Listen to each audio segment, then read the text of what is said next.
हमारे उत्तर प्रदेश में एक भगवान के भक्त थे। उनका नाम था सूरध्वज। सूरध्वज सांडील एक जगह है, वहाँ के वे निवासी थे। वृंदावन के श्री मदन मोहन लाल जी के परम उपासक थे सूरध्वज जी। तो सूरध्वज जी एक बार मन में विचार कर रहे थे कि बोले कि क्या करें, ठाकुर जी की बड़ी याद आ रही है, लेकिन काम बहुत है, अभी मैं जा नहीं पाऊँगा। बहुत ध्यान से सुनिएगा।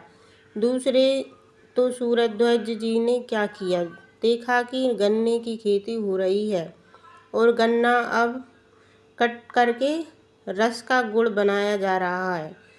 उत्तर प्रदेश में, मध्य प्रदेश के भी कई क्षेत्रों में गन्ने का गुड़ बहुत बढ़िया बनता है।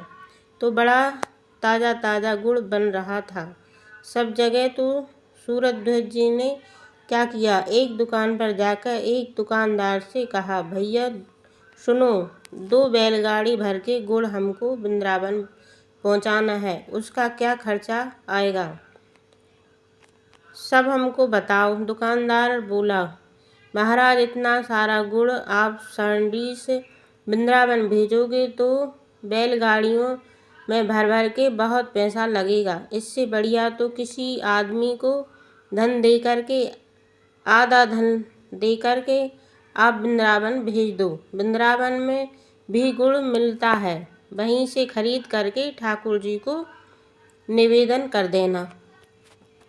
सूरध्वज जी बोले, नहीं, मैं प्रेम करता हूँ ठाकुर जी से। ठीक है, गुड़ वहाँ भी मिलता है, लेकिन मैं वहाँ से भेजूँगा जहाँ मैं रहता हूँ।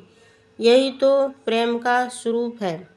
मिठाई तो दुकानों पर मिलती है ठाकुर जी के लिए, लेकिन वास्तविकता बता रहे हैं। आप दुकानों से मिठाई खरीदकर ठाकुर जी को भोग लगाने ले जाते हैं, तो ठाकुर जी उसको देख करके कहते हैं, हाँ ठीक है, लाओ धर दो। लेकिन जब अपने घर में स्वयं रसोई में बना करके ले जाते होगे, ठाकुर जी मानो जी जैसे जीभ चाटते होंगे। बल्ला बल्ला, बढ़िया बढ़िया भैया, घर से बना करके लाए हो, अपने प्रेम से अपनी वस्तु प्रदान की जाती है, अपने समीप की वस्तु दी जाती है, भले ही उसमें फिर खर्चा कितना भी हो।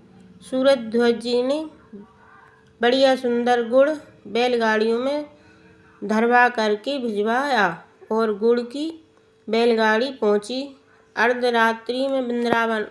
और जैसे ही वृंदावन पहुंची, मदन मोहन जी के मंदिर के बाहर मंदिर बंद हो चुका था। पुजारियों ने कहा, बोले भैया सुबह तक प्रतीक्षा करो, सुबह मंदिर खुलेगा तब गुड़ भीतर जाएगा।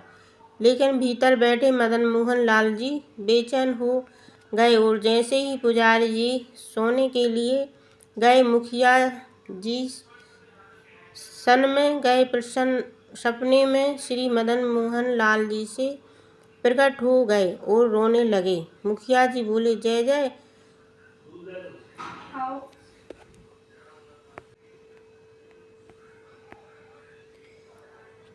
हो गए, रोने लगे। मुखिया जी, जय जय, क्या भयो, आप रो क्यों रहे हो, कोई पीड़ा? बोले, ना, मेरो बहुत जोर से गुड़ खावे को मन करे।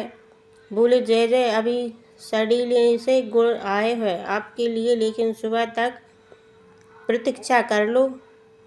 अब तो रात्रि शयन को समय है, सुबह 4 बजे आपकी मंगल होगी। मंगला के बाद मैं पहले गुड़ ही का भोग लगाऊंगा, गुड़ की कोई बढ़िया सामग्री बनाकर आपको पवाऊंगा।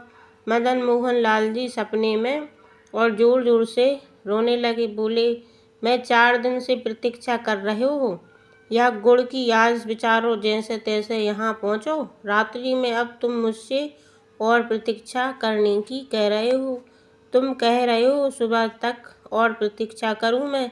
अगर तुम मेरे सच्चे प्रेमी हो तो अभी आओ, आओ मंदिर खोलो, गुड़ भीतर लाकर खीर बनाओ, गुड़ की अभी पवाओ।